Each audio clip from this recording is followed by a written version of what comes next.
Um, Good morning, everybody. As you've probably figured out by now, I'm the facilitator today. I'm Michelle, and I'm in Austin.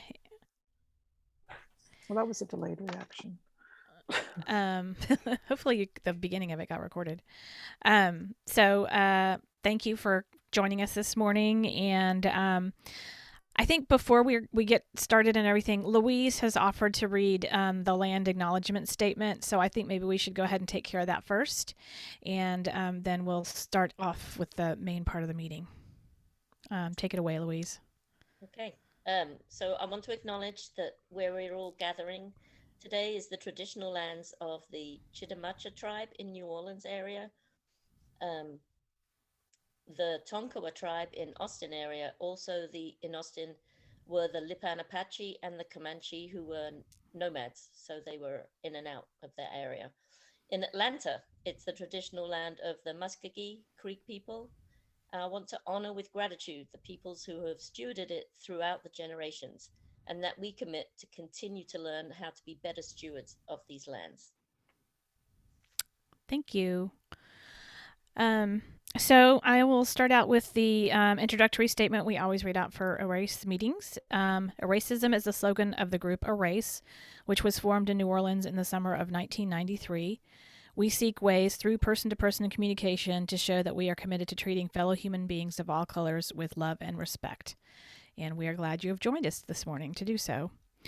Um, so I'm going to start out the meeting by going around and having everybody introduce themselves. Again, I'm Michelle, and um, I guess I'll go ahead and do the meeting format and the rules and um, everything. So while we're having the meeting, if you please would mute yourself if you're not speaking, and just to keep all the background noise at bay, and we doesn't interfere with everybody whoever's talking.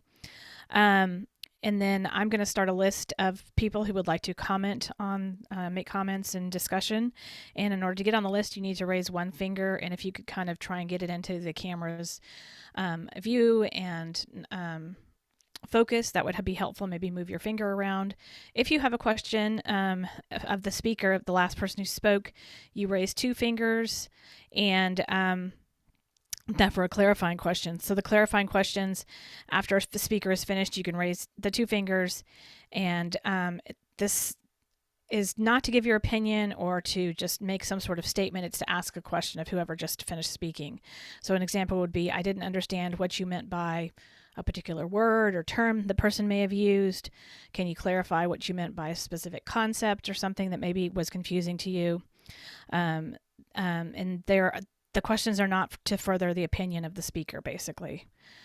And clarifying questions, please don't go off on a monologue, and do not and try and pass off the statements that maybe are not qualified as a clarifying question.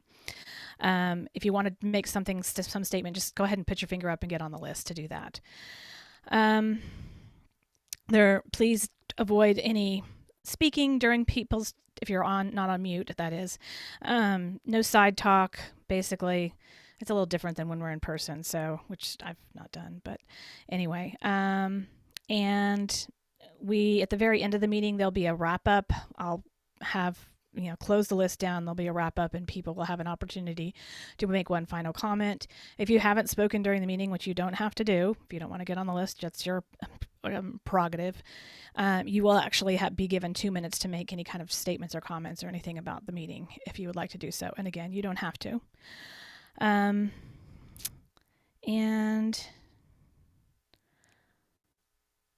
I think that's it of all the important things that I need to mention. Correct me if I'm wrong, Phyllis. So, okay. So let's go around and introduce ourselves, and I'm going to do that in order of who I see on the screen here. So the first up would be Phyllis. Morning, everybody. Happy to be here this morning. And really looking forward to this conversation because I'm a huge fan of Adrienne Marie Brown and all of her work. Thanks. Thanks, Phyllis. Nancy. Good morning, everyone. I'm Nancy Moore. I've been attending Erace since June of 2007. I'm located in New Orleans. Nancy. Louise? I'm Louise. I've been coming to Erace for a couple of decades. Firstly in New Orleans, and now in Austin. Nora, are you ready? Yeah. I don't want you to catch you off guard there. Hi, I'm Nora. I'm in Austin, and I've been attending for probably, I don't know, 7 or 8 months now, maybe. And I'm happy to be here. Thank you. Thanks, Nora. Beatrice? Hi, good morning. I'm Beatrice Souble here in East Point, Georgia. Been attending Erace since 1993, co-founder of Erace Atlanta with my late husband, Larry, retired elementary middle school principal. Glad to see everybody. Good morning. Thank you, Beatrice. And Lynn with an L. Good morning, everyone. I'm speaking to you from New Orleans. Michelle, this is a very powerful article. Thank you for bringing it to our attention. A lot of it was new to me, and the concepts are very profound and very deep, and I need to read it about 10 more times, and the accompanying videos too. I look forward to this discussion. Thank you, Lynn.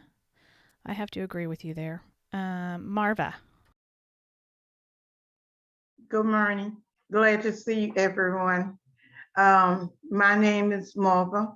I've been attending Erace post-Katrina, and I look forward to these lively discussions and value everybody's view. Thank you. Thanks, Marva. Joe.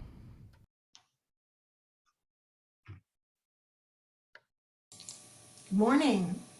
My name is Joe, and I have been attending these meetings since last Saturday. This is my second meeting. I'm delighted to be in this group of amazing people interested in sharing more about this. I thought that video was tremendous. I would second everything that Lynn said about it. Thank you, Michelle. Thank you, Joe. It's nice to meet you virtually. Glad you could be a part of it. Thank you. Let's see. Next up is on my screen is Marion. Good morning, everyone. I'm Marion. I'm here in New Orleans on this cloudy, windy day. I'm happy to see everyone this morning, and I'm looking forward to this, what I believe is going to be a very interesting discussion. Thanks, Marion. Rebecca? Good morning to you from Boston. It's cold but clear here. I've been attending for a couple of years. I was a snowbird in New Orleans a while back, and that's how I got to know you first. And thanks so much for choosing this really interesting topic. I really look forward to the discussion. Thank you. Thank you, Rebecca. And my mother, Francie. Hi, I'm in Austin with Michelle because of Michelle. And I agree with everyone. This article was somewhat over my head. I think I finally caught on at the very end, but I'm not sure I did. I look forward to everyone's input. Thanks, Mom. Jean. Good morning, everyone. I'm Jean Walker from Silver Spring, Maryland, and I've been attending New Orleans Erace for about 8 or 9 months, and a very stimulating article. In fact, I went looking up other articles too. So I look forward to the discussion. Thank you. Thanks, Jean. Let's see, Bill, and it looks like Cindy's in the frame there too. Do you guys have audio yet? Yes, we had to go to my phone because the computer wouldn't work. So we're huddled together on a small screen. But we watched the video together, and that really brought home. Can you hear me? Yeah, Okay. yeah, I can hear you. That really brought home the message in the print article. And I'm a big believer in transformative justice. And there are a lot of efforts going on in this city for that effort. Becky Merriweather, who was our guest for Legacy Project, is very involved in transformative justice.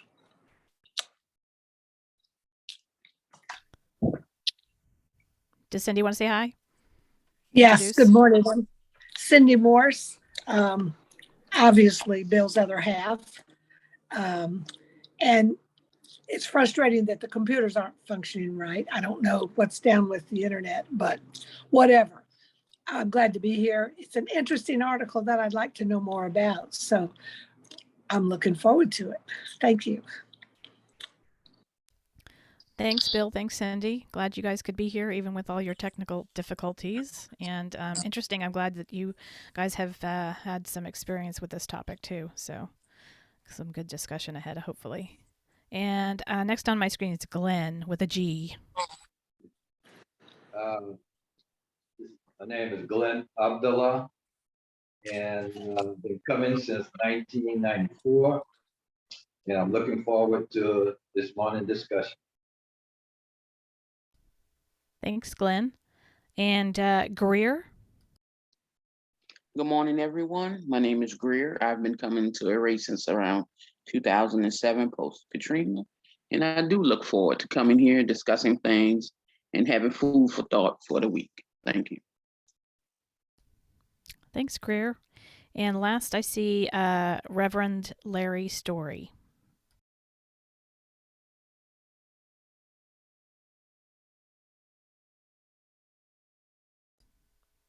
If you got to unmute if you haven't, because I can't hear you. I don't know if anybody else can. Are you able to join us?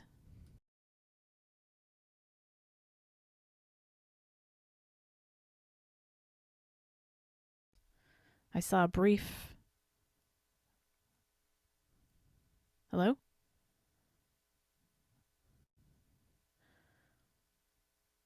Well, doesn't seem to be, your audio doesn't seem to be working, unfortunately. Maybe if you want to play around with it a little bit, maybe we might need to leave and come back. I don't know.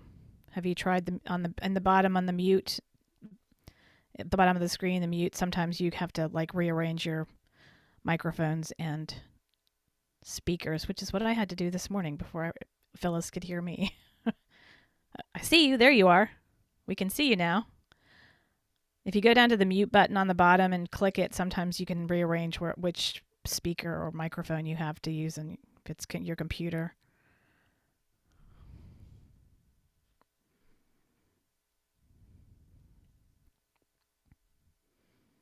If you click the little up arrow. Oh, okay. Well, hopefully he'll be able to rejoin us, and hopefully his audio will get to be working. Because I would like to have him be part of our discussion. We need more men in these meetings. Personally, I think.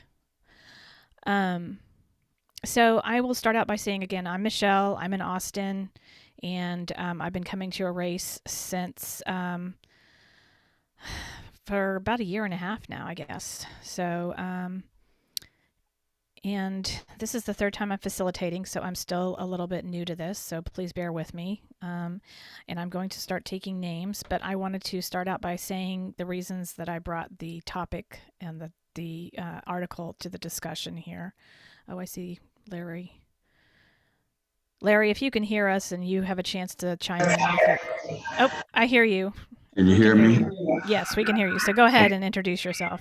Well, good morning. I'm Reverend Erace Story, and I'm sorry, but when I first clicked on this morning, I had gotten a call, and so I left the meeting And so virtually, I missed everything that was going on up until this time when you called my name. And so, but I'm Larry Story, and I'm a former member of Erace for some years. And in fact, for a brief while, I served as president of Erace. And I've been away for a while, and I'm happy to be back on this morning. Well, it's nice to meet you virtually. Thanks for joining us. That's great. I was just saying I was hopeful you were going to be able to rejoin because we need more men at the meetings. As you can see, we're heavily skewed female here. Yes. So I'm sure I'm hopefully you're aware of all the facilitator rules. Yes. So about the raising your fingers and everything if you miss that. But yes. So that's great. And I can't see you, so if you do want to get on the list, maybe there you are. Okay. So because we've been raising, the finger and then the two fingers, so and just kind of make sure it's in focus on the camera there. But yes. So I'm Michelle. I'm facilitating, as I was saying. This is like my third time to facilitate, so bear with me. And if everybody could just mute themselves when they're not on camera talking again. And I was going to delve into why I decided to bring this article to the meeting today. And so I was introduced to this article through another group that I belong to that's another anti-racism group. And I have heard of the terminology. The key term for me, key concept of the article is transformative justice. I'd heard of it before, but I hadn't really delved into the topic that much myself otherwise.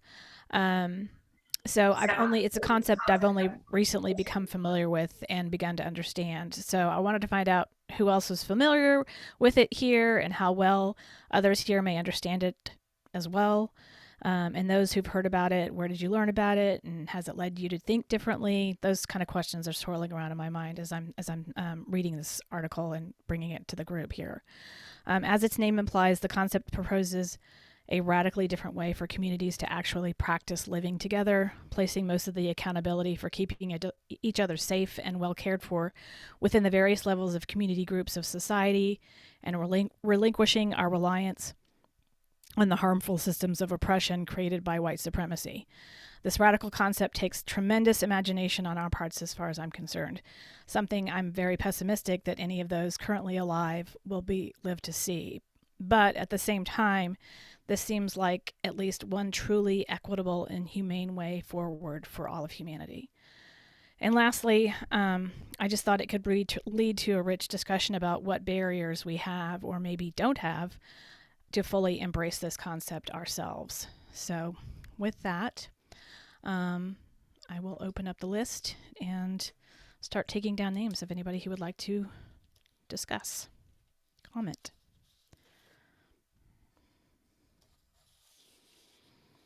Don't be shy. Nancy, I see you. In reading this article, one of the things that jumped out at Rebecca. me, I believe it was mentioned in there, is Beatrice. Capitalism. It seems to me, well, there's a couple of things. One, some of the basis. I saw you, Bill. As this country was put together 10 years ago, that the processes that were put in place, well, first of all, were flawed to begin with, although the founders thought they were perfect. They were flawed.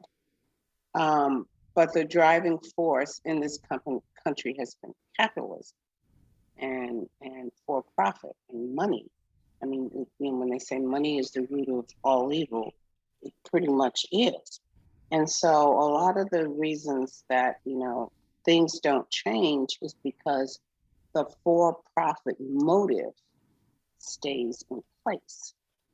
And so unfortunately, there's a lot of money to be made in keeping the justice system the way that it is.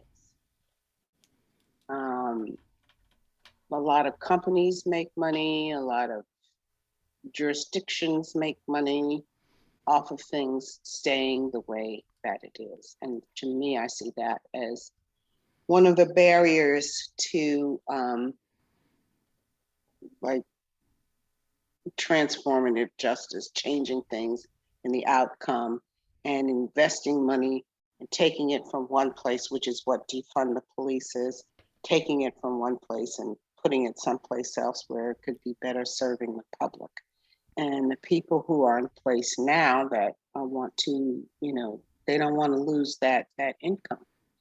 So I can get back on the list, but that's my thoughts for now. Okay, thank you. Thanks, Nancy. You're right on time, actually. I don't know if my timer's not. Oh, I don't have the sound on my phone. Sorry, it went off, but you didn't hear it. Okay. Rebecca, did you stick your finger up? I thought I saw it, so I was making. Okay, so yeah, I've got you next on the list then.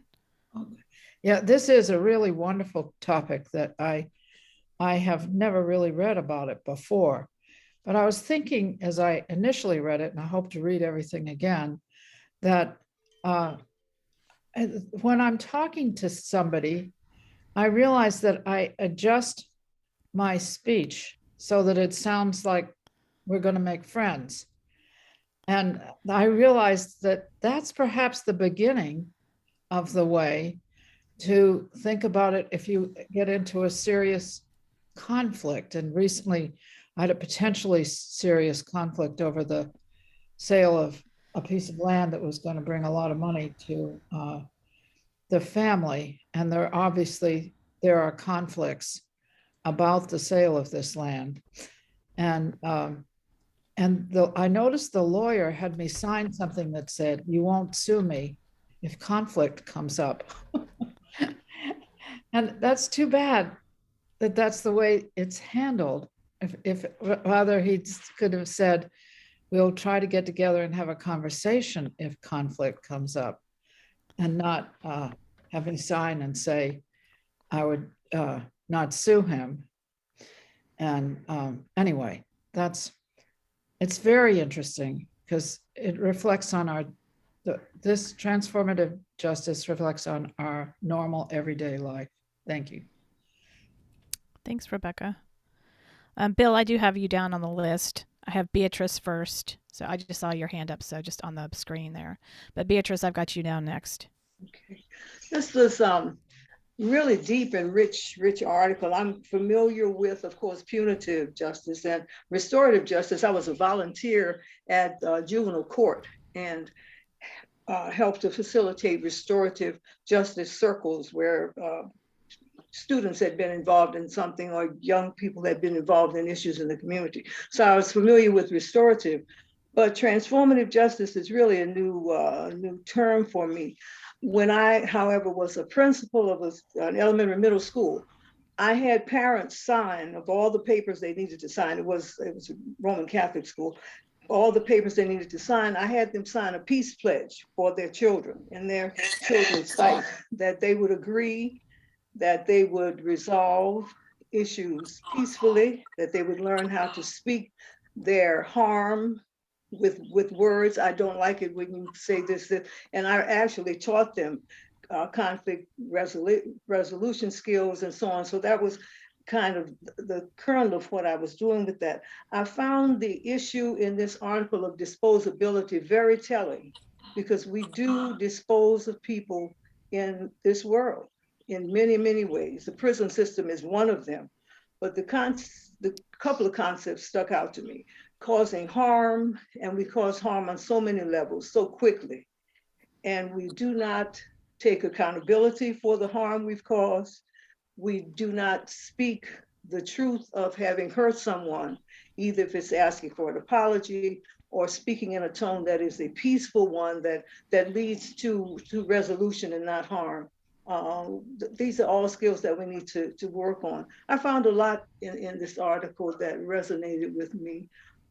Concern, however, that 5 generations, well, she talked about the 5-generation deal with sexual abuse, but Native Americans, indigenous people talk about 7 generations of our working on something or thinking of an issue that will take. We need to think of how we solve a problem, how will it hurt someone 7 generations. I'll get back on, but there was a lot here, and very, very meaningful, I thought, in the article. Thank you, Beatrice. You want to get back on the list? I've got Greer. Greer, I see your hand, so I've put you on the list, and I will. And I think Nora has a question, clarifying question to ask of you. Beatrice, so you mentioned restorative as opposed to transformative. Could you just say just a little bit more about that, about the distinguishing between the two? Okay, and it was either in the article itself or in the video that the person said that we're all familiar with punitive. You do something and somebody, harms you. I mean, you get punished for it, kind of thing. Restore means that if somebody steals your purse, I'm just quoting what I remember the video saying. Somebody steals your purse, then you get it. You talk with the person, you get it back, and that restores what has happened. But the person who has either done the harm or been harmed is not transformed. They're not changed. Whatever the root of the issue was, this is what the video implied. The root of the situation has not been changed. So that was my understanding of, if you look at a continuum of, punitive, restorative, but transformative really makes a change in the person who has done the harm. I think I'm correct in that. Yeah, I think that's yeah, that makes sense. Powerful stuff. Thanks, Beatrice. Let's see. Bill is next on my list. I'm going to try and give you a brief summary of a story, a true story that happened in South Africa. I was told this by a South African student, and this was post-apartheid, but very high unemployment. People were desperate, and there was a school, and the government put in all new windows in the school, and the first night, all of them were stolen. So the government offered to send in troops and put up concrete barricades to protect the school. And the community said, no, we don't want that. We want the school to be open to the community. Give us the money you would have spent on the troops and the barricades, and we'll decide how to spend it. So what they did was the school had a bit of land, and they opened up a brick factory on the school grounds and employed the parents of the children to make bricks. The government had a program where they were paying people to fix up their homes, so they had a ready market. And then they started doing adult education, and it led to the parents expanding more into the construction trade. There was never, ever any harm done to the school, but the community felt engaged with the school. And then there was an elementary school where they set up a bread making factory, a bakery, and employed the parents of the kids and sent every kid home with a fresh loaf of bread. They had to pay for it, but it was a nominal amount. And so that's an example of community involvement and transforming the situation into one where people respect the school and gain from it. Thanks, Bill. Let's see. Next on the list is Louise. So I think the term is new, but the concept is what we've all been working at, for forever. I mean, it's just they've just put a name to it because we want to transform the justice system, which is broken. So it is just it's nothing new. It's not like, woo, it's a whole new thing. No, it's just a different term of really what we've been trying to do as activists or people who see, that we need change. And I think the biggest takeaway that I got from the article and videos was the word collaboration, that we can only do it if we collaborate with all different other groups. This group won't be able to change on their own, change it on their own. We need to get together and collaborate. I think that was a big takeaway for me. That's it. Thanks, Louise. Next on my list is Greer. I'm sort of piggybacking on Nancy because it really did hit me about the financial aspects of this. It's like when you tie a person's existence to money, then it's always going to be about profit. And that's been initially what we've been since we were enslaved and brought to this country. We were held in captivity, freed, then that turned to convict leasing, vagrancy laws, easy ways for us to be put into jail. Then you had sharecropping, was another basic form of servitude. And then you have mass incarceration right now, which is a business within a business. It's basically creating cottage industries off of the existence of mainly people of color. Because you have all these companies who are profiting off prisoners getting slave wages. Like I think some prisoners get like 10 cents an hour. They're picking potatoes, they're making components for computers, they're building furniture. And with the building of prisons, you also get recognition in terms of local, city, state, and federal aid, because those people who are in prison don't get to choose who represent them, but they're added as part of the community. And honestly, with transformative, trying to transform this justice, trying to correct this, it's so hard. We're still fighting for this still today because it's tied to money when it comes to us. And it's been tied to money from day one. And at this point, you know, it's frustrating, and I know we can't stop, but until money is taken off of the backs of people in our existence, change is going to be ever so hard. That's it. Thank you. I heard the bell. Thanks, Greer. Beatrice is next again.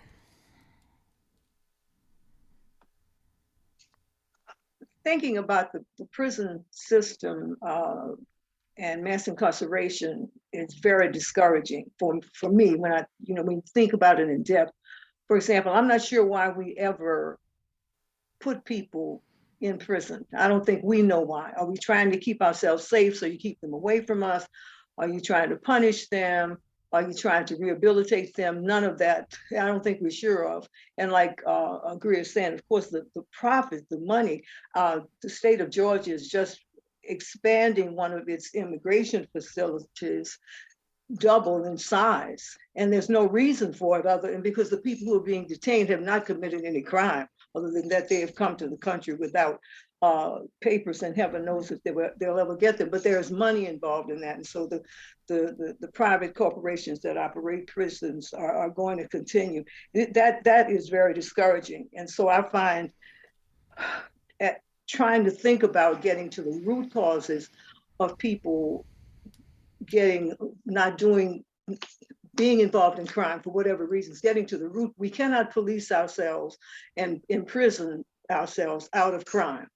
And so people need to think about the social determinants of why is somebody doing what they're doing. And I think this kind of thinking through the transformative lens begins to look at the root. Why is this person involved in this situation? And certainly not locking up people for situations, for things that could be resolved in another way.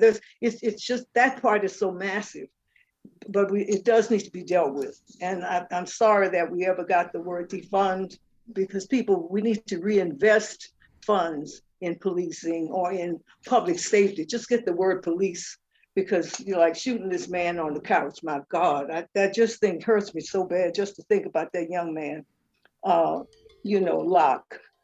That's harmful. And I'm finished. I don't get back on because I'm flaking up. Thanks, Beatrice. And let's see, I see Glenn's hand. I've put him down on the list. And now I see Bill's hand as well and I'm going to put you on the list, Bill. And looks like Marion has a clarifying question maybe for Beatrice. What you say, Marion?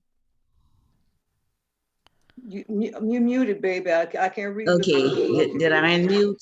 Yeah, we can hear you. Okay, yeah, just seconds ago, I was speaking maybe generally, but you said you didn't know why we put people in prison. I thought about the many different ways that I don't want to go Glenn. into, that we don't have time to go into, but what about people who commit first-degree murder? Their intent is deliberate. They plot and scheme to take the life of someone for whatever reason.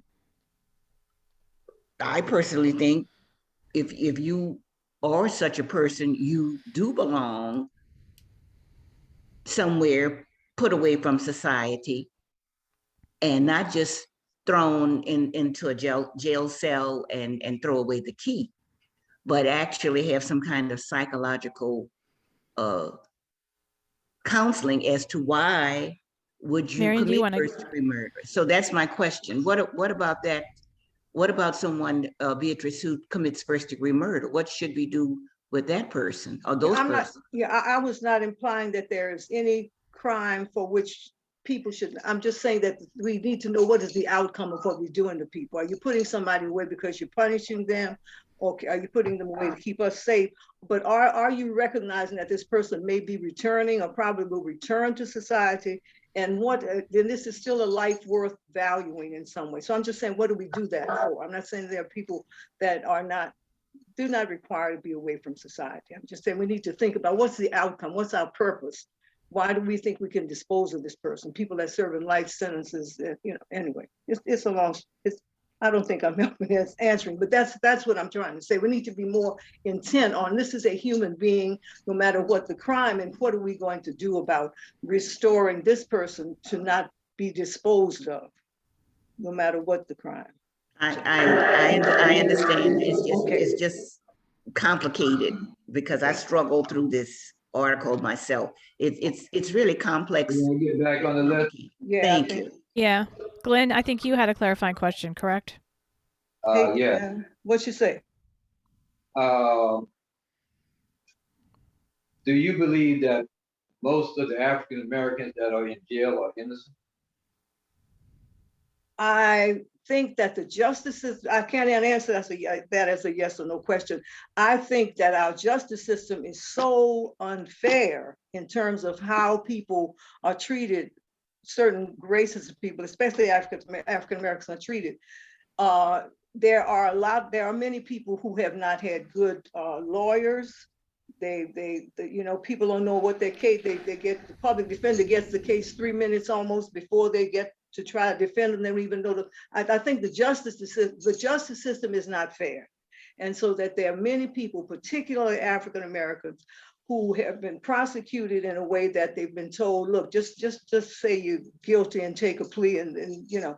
So Glenn, I think there are a lot of people that are incarcerated, taken away from their families and communities, that do not need to be there, that need to have had some alternative sentencing.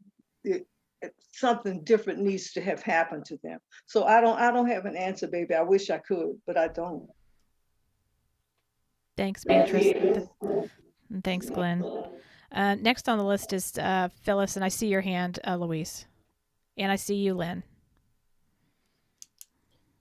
So the video, especially, and the article made me think about all the carjackings that we're having in New Orleans right now and people's responses to that, and you know, calling the carjackers monsters and animals, and we need to lock them up, and we need to get more police, and we need to bring in the National Guard. And you know, my question is, when are we going to stop looking at the punishing, capturing, whatever, because the cops aren't preventing anything. You know, that's not what they do. They come and clean up afterwards. When are we going to look at society being the monster and the animal that keeps people from good education, that keeps people from being trained for jobs that will pay them well, so that they don't feel they have to get involved in, you know, things that could ultimately lead to their death. These young people could die.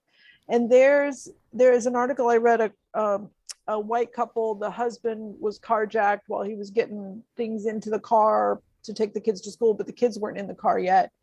And I think it was on NOLA.com, and I was reading some of the comments on their Facebook post of it, and it was just horrible. It was like making fun of this white couple for expressing some empathy for these kids, because the man said that he looked into the eyes of the young man who was trying to take his car when he was kind of fighting him, and he looked really scared. And so he let him take the car then.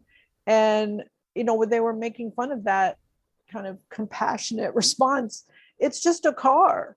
It's just, whatever property they're trying to steal, it's not worth ruining a life.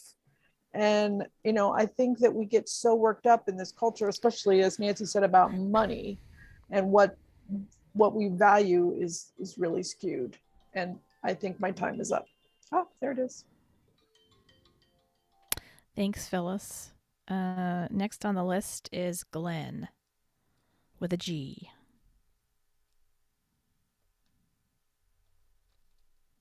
Well, I'm a chaplain in Jefferson Parish. I go to the lockup once a week, and I give Islamic service to the prisoners. And I'd asked Beatrice that question: does she believe that the majority of them are innocent? No, they're not. They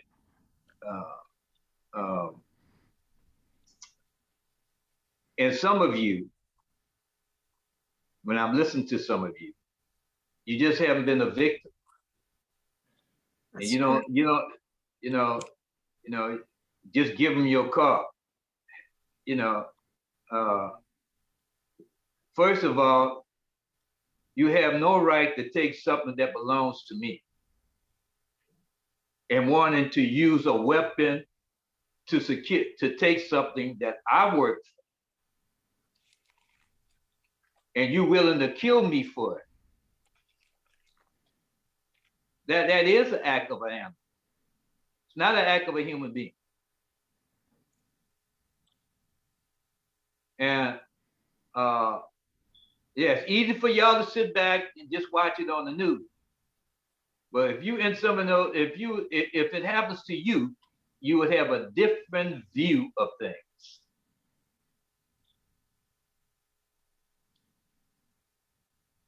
Life-threatening situations.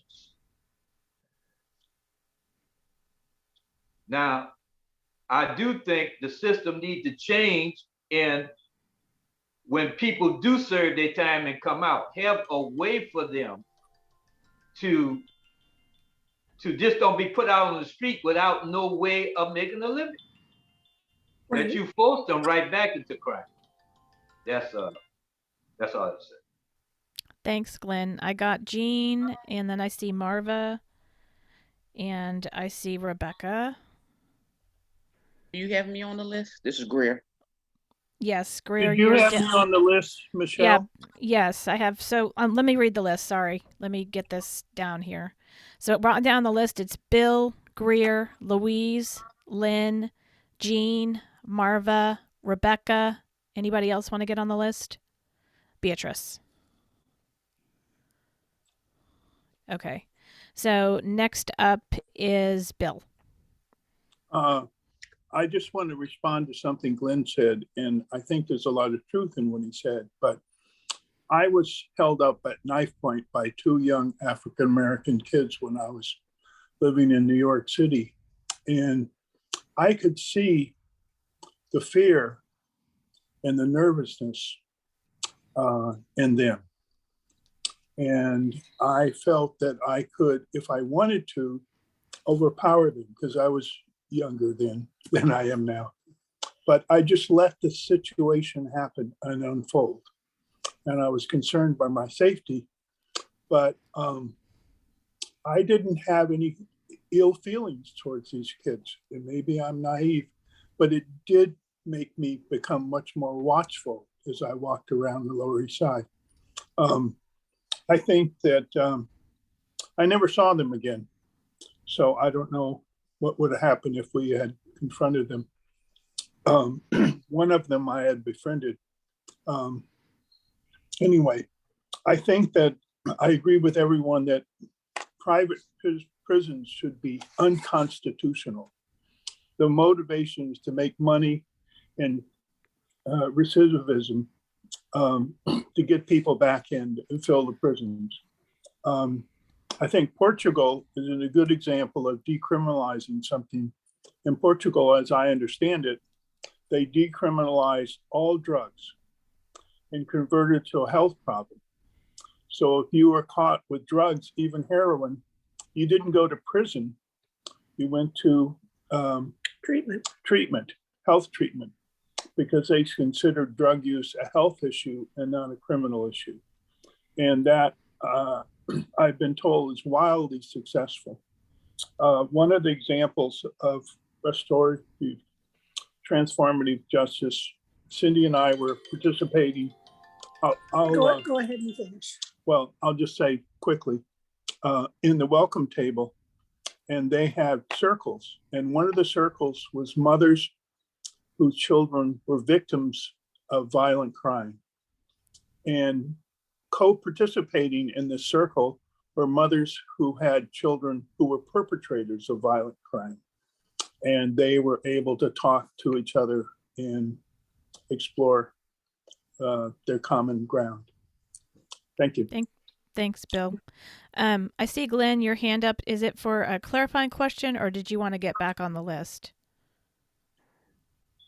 Get back on the list. Okay. I think we're going to close the list. So does anybody else want to get on the list right now? Otherwise, I'm going to close it after Glenn. Okay. So let's see. Next up on the list, I've got Greer. Okay. We're not about, I'm not talking about us in general, but I'm just talking about America's not about preventing problems. You had the Kerner Commission report in 1968 that basically spelled out the problems that we're having and that we're still having today. You have children in schools whose test scores, like every so often you have to take like a Iowa State test, Stanford, Benet type of test. They actually sell those results to companies to be able to predict prisons being built. We're not about being proactive about anything. And that's where it falls back on to, rather, it's cheaper to fix the problem. It's like having a heart problem. It's cheaper to eat right and do what you need to do than to actually be treated for having a heart problem. But our society, the biggest thing about this article is disposability. When you see people as being disposable, think about it. These cops who shot people, Bothman John shot in his own home, Breonna Taylor shot in her home. They'd rather pay these people for the wrong that was done to them. The cops get minimal time. It's like, okay, we killed you, so here's some money. We're not proactive as a society. We're reactive, and we found a way to monetize our reaction, and that is a very dangerous thing. That's it. Thanks, Greer. You're very cognizant of time. You're like, the alarm was about to go off. I appreciate that. Thank you. Let's see. Next on my list is Louise. Ooh, whenever you put your hand up, always so much more comes in before you get to speak. So I've added on, I want to piggyback what Greer just said and also what Phyllis said, being proactive instead of putting a Band-Aid on the problem, go deep and fix society, which is, of course, hugely a big problem. And as far as Glenn is saying, victim, I also was a victim. So don't ever brush everyone with the same stroke to say that you've not been a victim. That's you have no idea about each of ours. Anywho, I was left for dead and mugged for $10. Luckily, I didn't die. But oh my God, where is it? Oh, act of animal. You said that Glenn, you said you visit the prisons, and yes, they are animals. But I'll tell you what, if you're treated like an animal, you're going to act like an animal. From day one, the injustices and the it yeah, put in prison for drugs. What Bill was saying, treatment for drugs instead of being put in prison for like a little baggie of weed. I mean, come on, it's we've got to fix that. And what else was I going to say about that? The most recent thing that I just saw on television, that 14-year-old boy. Do you remember he was fighting in a mall with a white kid, right? And the police come, they sit the white kid down, who even started it, on a sofa, and they get the young black kid on the ground, put his hands behind. I mean, treated like a criminal at 14. He's a boy. He's a little boy at school. So I don't know where I'm going. I'm kind of rambling, but the point is we need to fix deep. We got to go deep. Thanks, Louise. Next on my list is Lynn with an L. I know your problem, Louise. It's hard to gather your thoughts when there's so many things that need to be said. And I'm still thinking through the issues, but the transformative justice statements in the article and in the video made me see that it's not something that should just pop up when a crime is committed. It should inform every aspect of our lives. We are all committing harms, and really they didn't talk about crime in the article. They talked about harms, and there are different degrees of harm that we inflict on each other.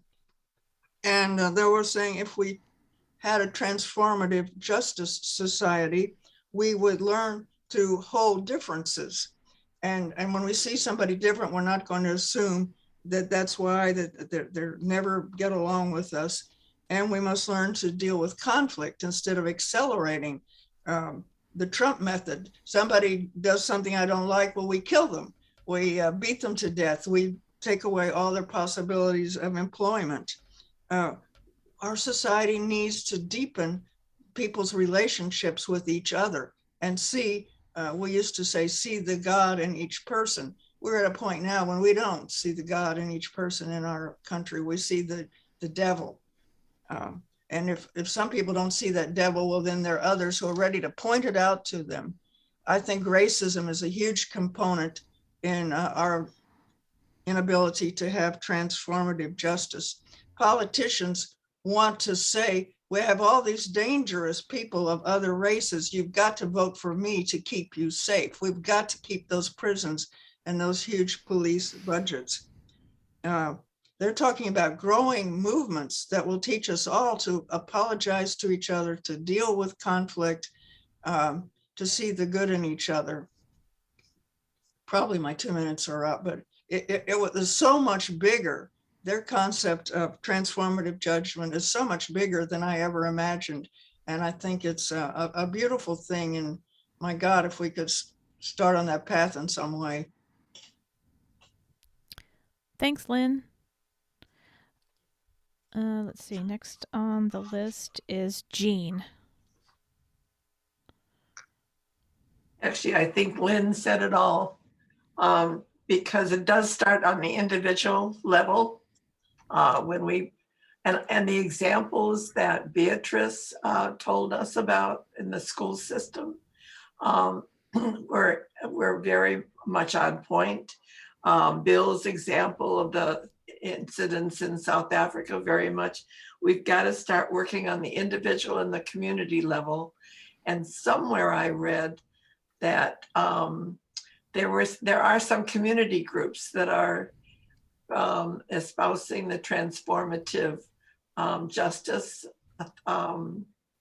theory or way of life, and they have mediation groups, and they deal with things on an individual basis. And I have been a victim several times, including a gun pointed to my head and robbed, and my purse snatched, and someone breaking into my apartment and beat me and raped me. And I'm all for changes in our criminal system as well.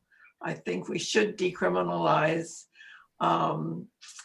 with drugs, for one thing. And I think there are lots of other means by which people can be transformed rather than locking them up and throwing away the key. Thank you. I would love to see the examples of the community groups. I'm going to do more research to see what they're doing. And we don't defund the police, we transfer the funds to mental health and other issues. Thank you. Thanks, Jean. Let's see. Next on the list is Marva. Louise touched on what I wanted to say, and injustice or justice process begins at the site of the crime. Recently, 2 students got into an altercation at the mall, but the white student attacked the Black student. And immediately when the police got to the site, the scene of the crime, automatically they looked at the color of the skin, and the police assumed that the Black student was being accosted by the Black student. Where is there justice when you can't see beyond the skin color? I'm hopeful that that'll change, but I don't see it changing anytime soon. Thank you. Thanks, Marva. Next on the list is Rebecca. Thank you. Yeah, I'm sorry, Marva, to hear that. I'm afraid that may be true. But what I would like to see people work for, it seems you could work for this, is not imprisoning people who have not committed a violent crime. And I had one, this is not a really bad experience, but I left my car unlocked and ran up with the food I could carry in my arms and looked out on the street, and there was the man taking the rest of the food home. And actually I had roommates, we all watched him, and we made the instant decision that he had to take that food because he was hungry. It was just an immediate decision. And I think a lot of these sort of non-violent crimes are committed because people don't have enough money to buy food. And so it is terrible. I mean, the combination is terrible. And I don't know, I'd like to work for a change and stop imprisoning people for nonviolent crimes. And maybe that would be a way to start. And think of some other way. Well, that's where you could really have the people talk so they could understand each other. That would be a great thing to do. So thanks to all of you for bringing up the times when you were actually, you weren't injured, but things were done to you that were really criminal. See, shouldn't say that, they were wrong. So thank you. Thanks, Rebecca. And last on the list is Glenn. Yes. I'm sorry, excuse me. I was before Glenn. No? sorry, Beatrice. Yes, you were. Okay, I'm My sorry, Glenn. apologies. That's all right. I'm sorry, Glenn. All right, I'll cool down. Just a couple of things. Things that happened. My car was stolen. I have a Toyota that's 17 years old now, but it was, anyway, so I got it back. And in the car, some young men had stolen it.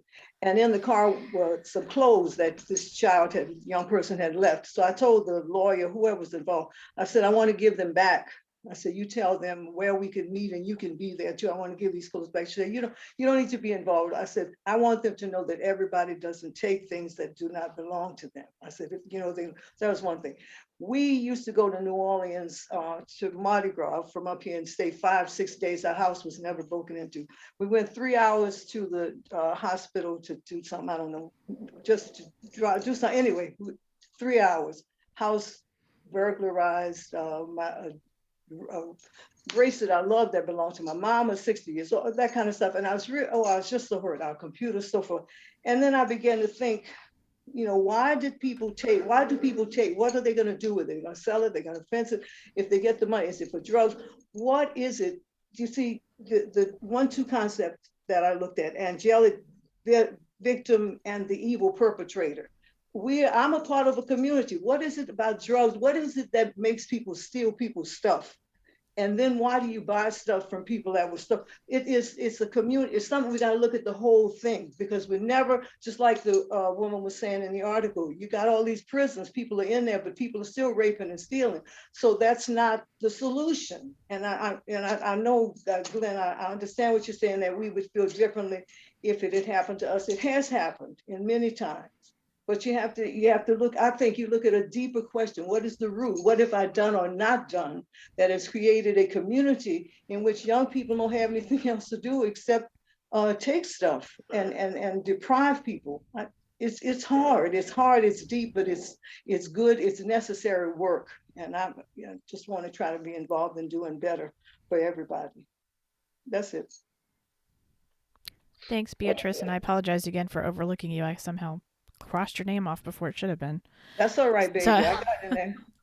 So, Glenn. Now, Glenn is last here. Yes, like what I heard the last two speakers say, somebody stealing something like food or clothing. Yeah. If I saw somebody stealing food out of my car, I give them $100. Tell them, just eat my food. Here, go buy you something. That's not a real thief to me. Somebody stealing food. They trying to, I wouldn't call them a real thief. Now, y'all bringing up all these little superficial crimes that y'all have. Y'all need to read these real crimes that are going on daily with real victims. Real things that are causing great suffering to the people. And look, as a teenager, I did some shoplifting, and I got caught. And the idea that I was going to be going to reform prison, to teenager reform place, it stopped me from stealing. We had if there was nothing, if I didn't think there was no punishment, I would have continued to do it.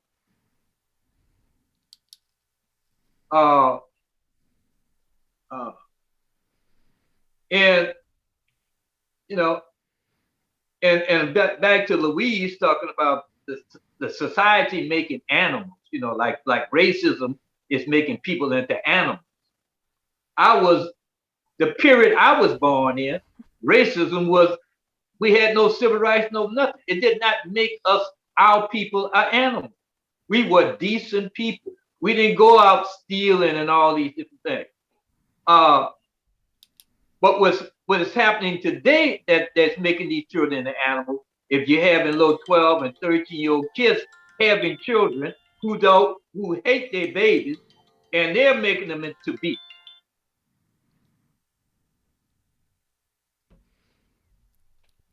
Thanks, Glenn.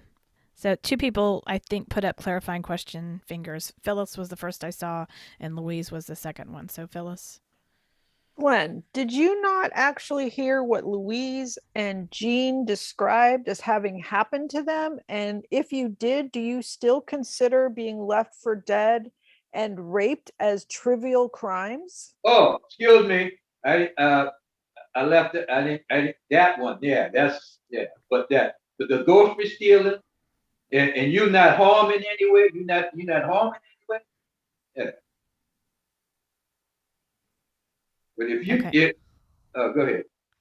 No, I was going to say I thought you were done, so I was going to say Louise has I'll a tell you question.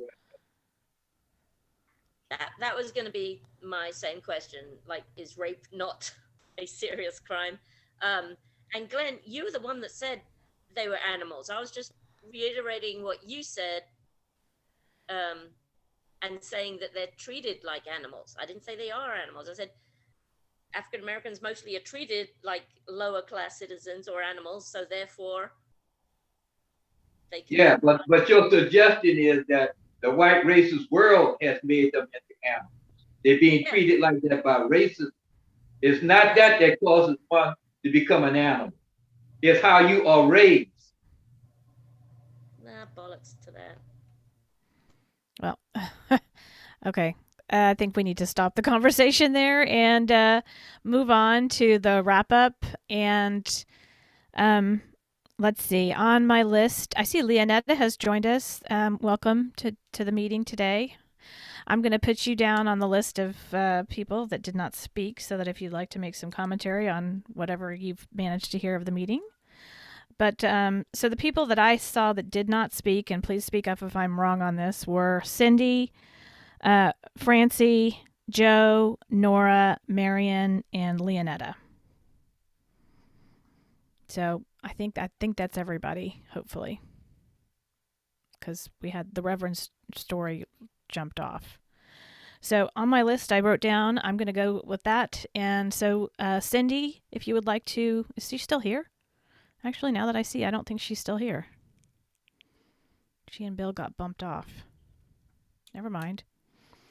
So next would be Francie, if you want to have 2 minutes or however long you want to talk.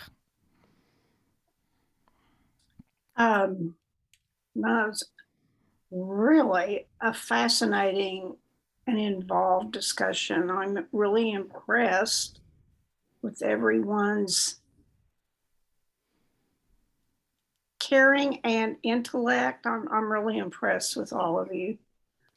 The one thing I would add that I didn't exactly hear said that I got out of the article was the harm that is done to you is the harm you visit on other people.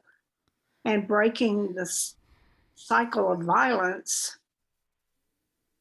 I think is one of the keys. The people who are harmed as children grow up to harm the rest of us. That's really all I have to add. Thanks, Mom. Let's see. So I see that Cindy and Bill were able to rejoin. So Cindy, I had you down as somebody who did not speak, and I was wanting, if you would like to have 2 minutes to say your piece, then please go ahead. Just unmute first, obviously. I can come back to you guys. We got it. We got there it. you go. There you go. Technical problems between the phones and the computers and everything. But anyway, thank you. I was absorbed. Sorry, I'm having trouble with the connection. Please try again in a moment. Now our computer is having trouble. Anyway, can you hear me now? Are we okay? Yep. Okay. All good. I think the basic problem underlying all of this is economic inequality from lots of sources in our culture, and the basic lack of respect for individuals as separate, valuable people. So you put that together and you look at school inequality, housing inequality, job inequality. It just goes across all the economic areas. starting from when they're kids, and it continues into adulthood. So the differentials get magnified, I think, over time. And then pile on top of that the sort of racist background of our country. And of course, people look down on people they think are inferior. It's a bunch of baloney, but they don't accept that that's not real. We have a tremendous amount of re-education to do, or maybe it's even the first time education. Individually, I think each of us speaking to our acquaintances, friends, even people that we know casually, about some of the inequalities that exist, and recognize that they're real, they're based on sort of fabrications or magnifications that our culture has made of the economic realities and racial realities, differences. We have a long way to go. Lynn said somewhere a ways back that the important thing is that we start in some ways. I would magnify that and say that we start the process in many ways, as many ways as we are able to see the connections of talking to people we know, writing letters. Thank you, Cindy.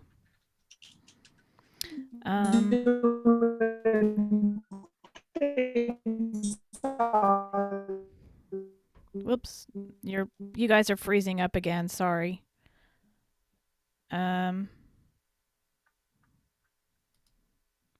Okay, so I'm gonna move on to Joe. Joe was who's next on my list of not speaking.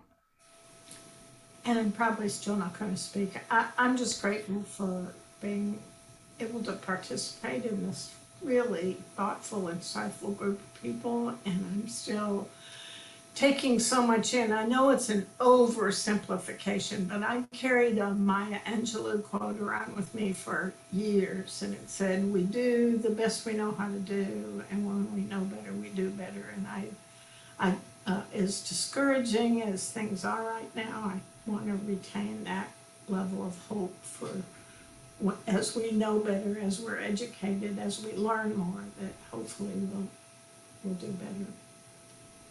Thank you. Thank you, Joe. Thanks for that thought. That's a great quote. Let's see, Nora, I have you next on the list here.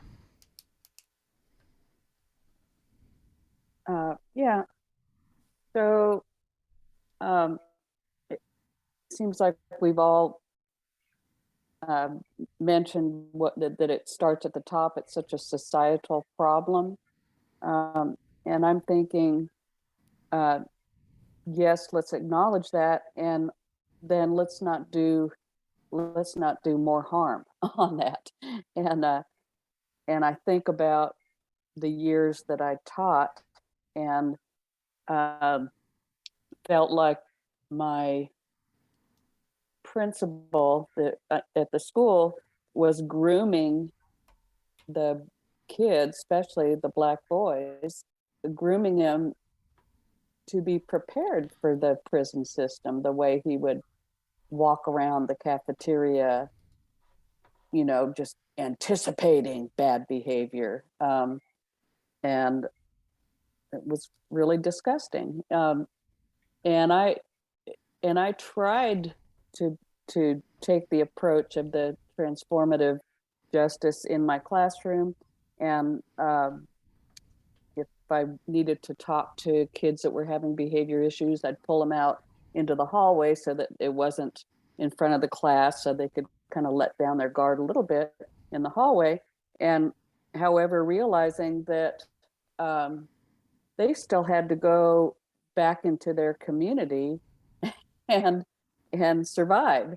And if I had brought two kids out into the hall that had issues together, and we kind of talked it through, and then they went back into their community, one or the other might be perceived as, weaker or whatever, or there would be retaliation once they got back into their community. So it was tricky. And just as with critical race theory, as a teacher, was I trained to deal with restorative justice or critical race theory, Black history? You know, I was naive and uninformed and at a loss. We need help. Thank you. I really enjoyed it. And Michelle, you did a really nice job leading. Thank you. Oh, thanks, Nora. And thanks for all your comments. Good thoughts. Marion, I have you next.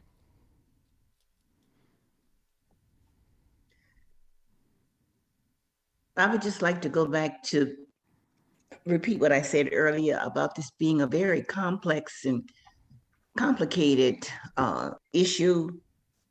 What we're doing here in this group, I think is very helpful, and that's putting it mildly. I think this would have to be a gathering of people who have positive ideas as to how to address something such as this transformative justice. And we'd have to get to the people at the top who are very instrumental in the reformation of laws. I think it's something that could be done, and it would have to be ongoing. It could not be a 1 or 2 sessions where a group of maybe 50 or 100 people would sit down. It would have to be something ongoing, but it's something in the 21st century that's necessary. It's absolutely, it's more than necessary. It has reached such a critical stage. I think this is something all of us would have to be involved in, those of us that have a voice, sharing these conversations that we're having. It's a very serious issue, and it's something that shouldn't be taken lightly. And I'm going to write a note to myself to bring this up at next board meeting as to how our locally raised chapter could get some kind of message across to the justice system as to how there could be some transformative, because things seem to be going, not they have seemed to be, they have gone from bad to worse. So thank you for this opportunity once again. And I can't stress how serious this is. Thank you. Thank you, Marion, and thanks for your commentary there. And let's see. Last is Leonetta still here? Looks like she's gone too now. Yeah, I was gonna say it's her turn, and she's gone.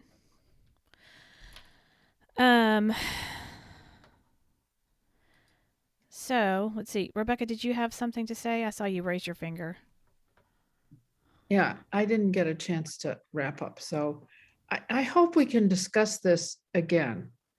And maybe some of you, all of you really have some way of thinking about it that we might discuss again. But I would like to see fewer people who have committed nonviolent crimes jailed, and handling the issue some way through discussion or support or however. Anyway, that's all. It was beautifully led, wonderful discussion. So I hope we can do it again. Thank you. And let's see.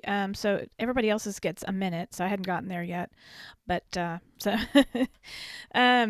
Glenn, I'm gonna go around again by the tiles on my screen here for that, and just obviously skip over the people that have already had their 2 minutes now. But Glenn is the first person in the top of my screen. So do you want to give your 1 minute wrap up here? Yes. I know that terrible human beings can be changed into being, excellent human beings, excellent citizens. Human being can be redeemed.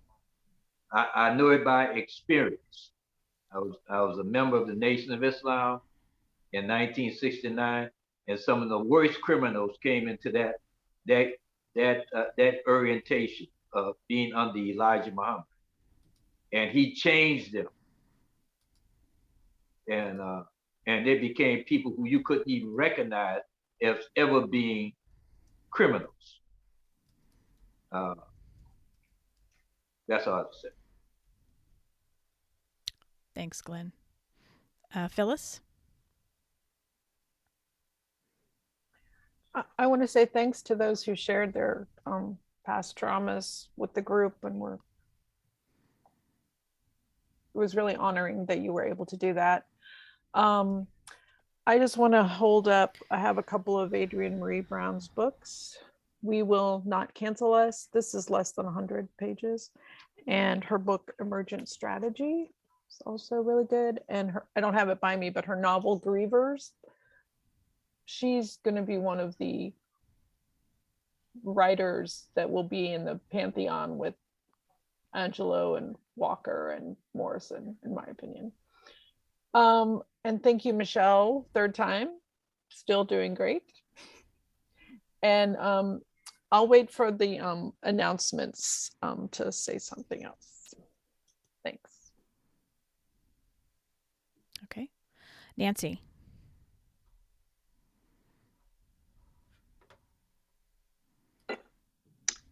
Very good article, Michelle.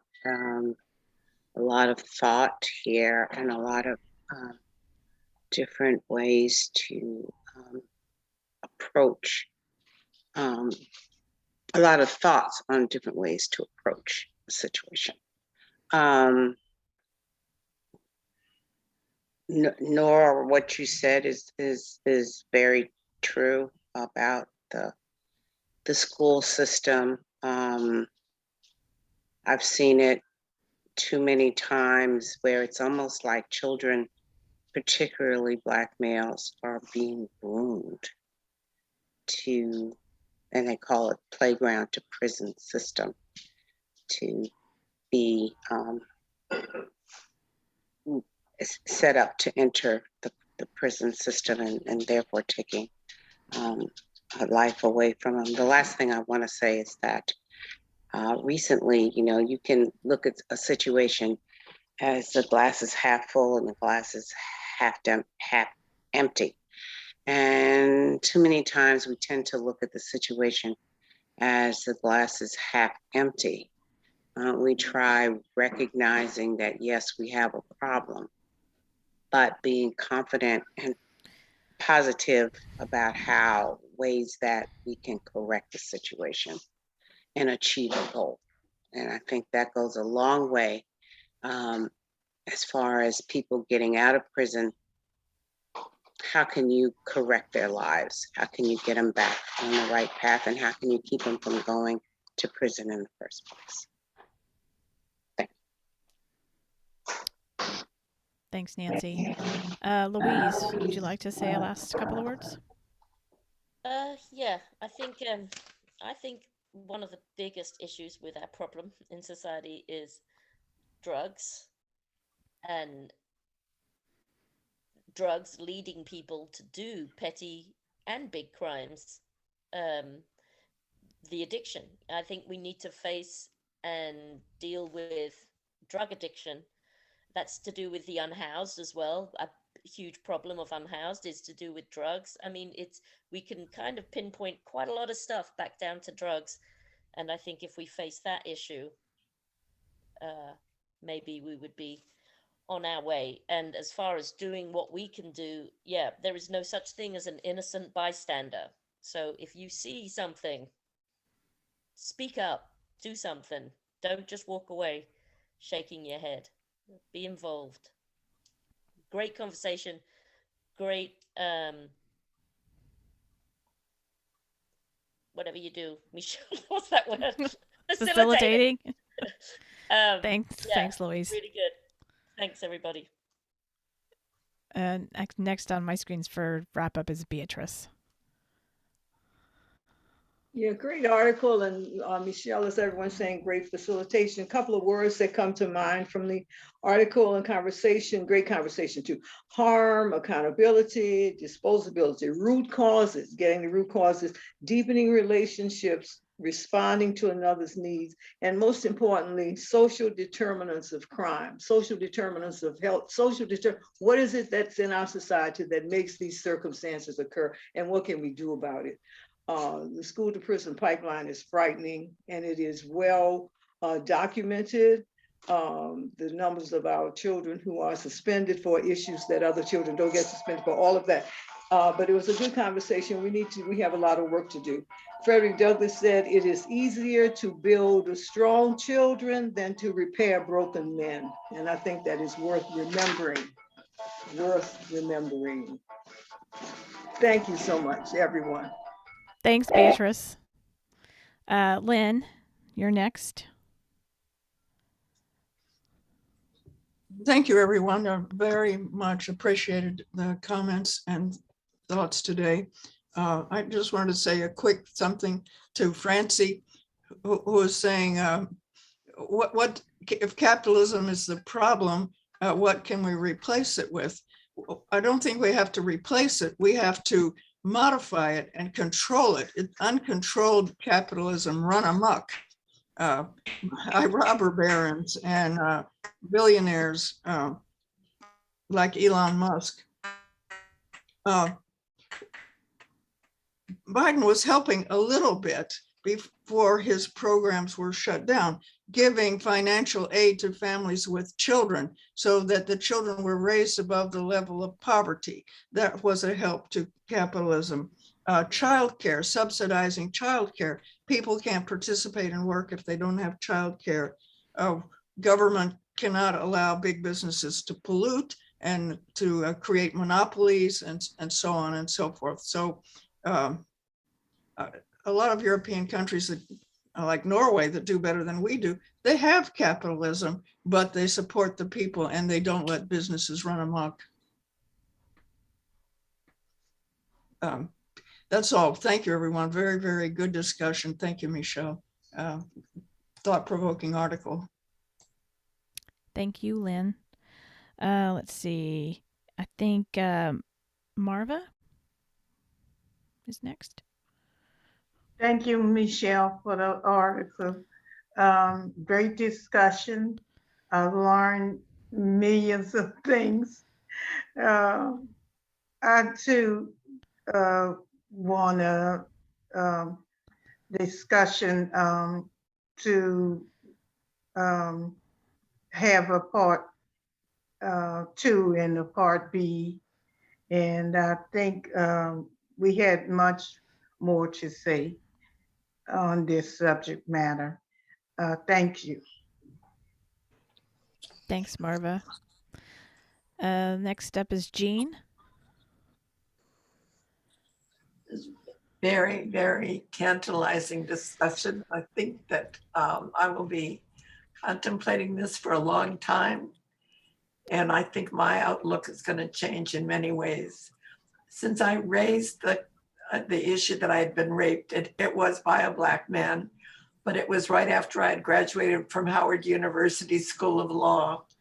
And it was the first day of our class to get ready for the bar exam. And I just want to say the healing that I was able to do after the rape was because my classmates, my Black African-American classmates, rallied around me. Some of the women would spend the night with me, and the men would drive me or come home with me, go and look in the apartment, make sure everything was all right until I moved out of that apartment. But there's another side. It goes back to community. You know, we've got, and collaboration, you're right, but it's community. Individual harm, you know, we've got to deal with that in the healing process. Communities coming together and working together is awesome. So thank you. This is a very provocative conversation. I think we should also re-examine it again, but I think after a period of time, because it gives us enough time to absorb many of the theories here and to learn more about it and to see how we fit in, okay? Thank you, Michelle, and thank you, everybody. Thank you, Jean. Appreciate your commentary. Let's see. Greer is next on the screen here for wrapping up. This country has archetypes for what they want to put out about different cultures and people. Our archetype has always been negative in this country, and it's lasted to this day with more things added on to it. It's like the picture of Cesare Borgia, that's considered white Jesus. It's lasted that long. And until you learn better, you don't do better. And some people, yes, some people do need to go to jail. But jail, in terms of a penitentiary, was for repentance.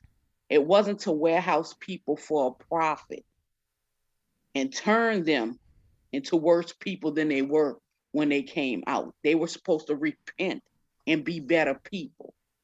Whenever money's tied to something, then usually nothing good comes from it. Thank you. Thank you, Greer. And last, if Bill and Cindy are still on here, you look frozen on my screen, but Bill has not had a chance to wrap up. So if you're able to do that, although I can't hear you guys, and again, I don't know if anybody else is, they're frozen on their screens, but they're frozen on mine.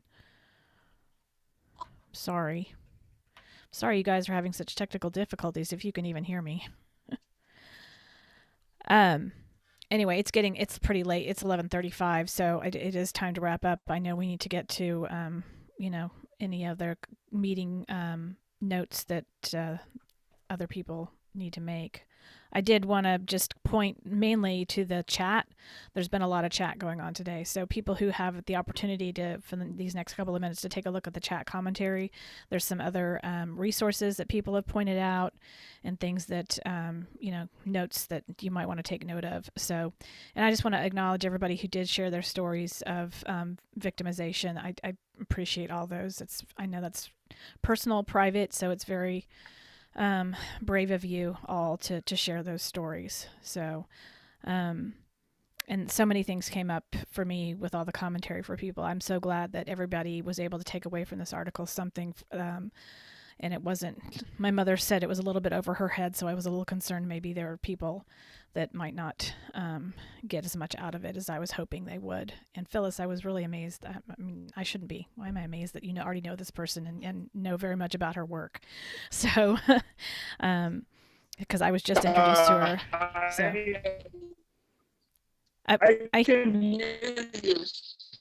I think Bill Yeah, is trying to say something. yeah, but he's still got technical difficulties. yeah, you're still garbled, Bill. It's just coming through as a robotic sounding audio. It's not coming through clear. Unfortunately, I'm sorry. Anyway, so many things, and I've posted a couple things in there in regards to some commentary other people have made, websites that you might be interested in checking out. There's a longer article on transformative justice I posted in there that might clear up or lead to further thought processes and understanding of the concept. And anyway, I just thank you again for everybody's kind. Yeah, I see Jean's holding it up. Jean's holding up the article. That was the longer one. I was introduced to this article, as I think I may have been said, by another anti-racist group that I belong to. So I'd heard of the term. I'd heard of the concept, but hadn't been forced to actually consider it and read about it and learn more deeply about it. So I certainly appreciate that. And it's all part of here in the city of Austin. There is a campaign amongst a lot of nonprofit organizations here that are aiming for community change, and they've got a concept or a public campaign called Reimagining Public Safety that has been presented to the city council and is being hopefully taken in a positive direction for our city here. We'll see how it goes. And I want to shout out to, I think Phyllis put in the commentary about mutual aid. That's another concept that's fairly new to me, and I'm becoming familiar with it here in Austin and the organizations that do that, and certainly opened my eyes to a different way of coming together as a community that I had never heard of or considered before. So thank you, everybody, and I'll turn it over to Phyllis at this point.